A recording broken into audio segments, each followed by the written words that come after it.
Hello everyone, Ben Emerson here. Today we are taking a little dive into casting, why casting happens and why a cast leads to a scoop. I'm going to give you some of my favorite drills to help keep a little bit of lag and to get you into a solid impact position coming up.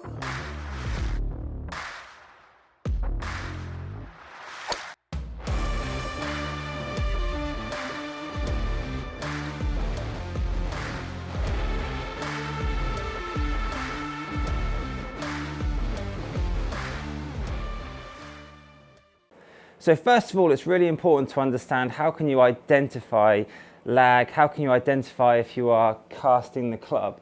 The easiest way to do it is just get yourself on your iPhone, get somebody to film you with a camera and actually take the club to the top of the swing. What everyone does in the golf swing is they create a wrist set and they create this angle. Now, some people have a lot of angle, some people have less, right? But no one doesn't have any. No, you don't see anybody swinging like this. So what we see this nice angle here. Now, I'm after about 90 degrees, but that's not what's important. What I want you to see is if you were to draw a line down the shaft, down your forearm, you can create this angle. Now, in transition, if you get the lower body starting the golf swing, you should see this angle decrease. This is what's known as lagging. So the club comes closer to your body before you then accelerate through. What we see with casting is the complete opposite. Body doesn't do anything, it stays very stable and still, and what happens is you get to the top and you see this effect. This angle increases, the club starts moving, body tends to freeze, and then you get this scooping or chicken winging kind of effect. What we're after is a solid release pattern, right? And release for me is actually trying to release all that energy that you've built up in the backswing and release it at the point where the club actually strikes the ball. Not this early release, and if you think about it, that's speed being lost here as opposed to generating a lot of speed coming through here. If I see it from this angle, what I want to see at the very top of the swing is before that club even gets to the top and changes direction, it's the lower body that turns first, right? So that's the power source in the golf swing. It's not the arms, it's not the hands being pulled, the arms being pulled down.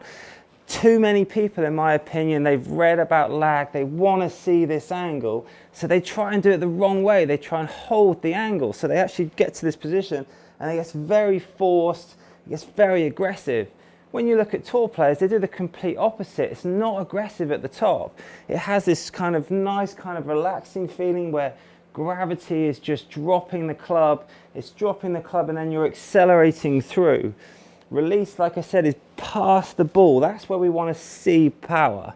I don't want to see any kind of release happening here. So then what's scooping? Well, scooping is kind of caused from this kind of early release, body's back here, and then the club just goes past the body this way and you get this scooping kind of effect where people try and get the ball into the air. Weight seems to be on the back foot. It's a massive loss of power. The ball goes so high because you can imagine the club is now pointing this way. What we want to see is that club face at impact should be ahead. We should have a forward leaning shaft like that. So we want to compress into the ground. Impact for me does not look like we've set up. It doesn't look like this. Our hips have rotated, our chest is rotated, our hands are ahead of the club head. That's what impact looks like. So a lovely little drill you can do is actually to hit shots where you're going to start in that impact position. So hips open, chest open, hands ahead. So I'm in this solid position here. I want you to then make swings where you take it to the top and you're trying to return to this position. I don't want to see any body freezing, hands taking over. That's a really solid impact position. So it's really good to actually hit some shots, getting that feeling of body turning and me trying to return to this position. When we think about holding that angle at the top, like I said, I don't want you to feel like you're holding that angle. That would be a mistake. What it should be is this really nice, dynamic, relaxing kind of swing where lower body starts first. So one of the nice drills that I actually like to do with this is my thumbs off drill. And very simply, what you're going to do is you're going to take your normal grip, take your thumbs off, and this is just going to get you nice and relaxed. I want your hands relaxed, your arms kind of spaghetti, nice and relaxing kind of arms. You see a lot of players have this kind of waggle, it keeps them nice and relaxed. But the idea with this drill is what you're going to do is keep your thumbs off. You're going to take your lead arm to be parallel with the ground. And what I want you to try and feel now when you get to this position is it's not the thumbs pushing onto the club which creates this casting effect.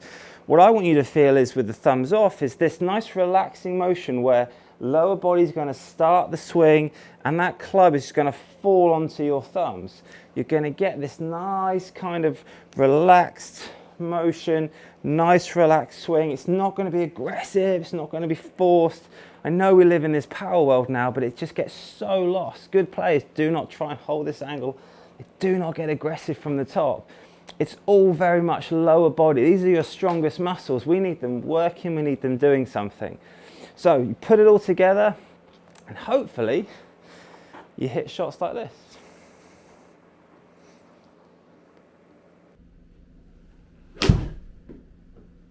Guys, I hope you enjoyed that video. Please click that like button, subscribe if you haven't. If you have any videos you would like me to do, if you have any tips you would like me to pass on to you, please comment below. We'd love to hear from you. I hope that's helped and I look forward to seeing you in the next video.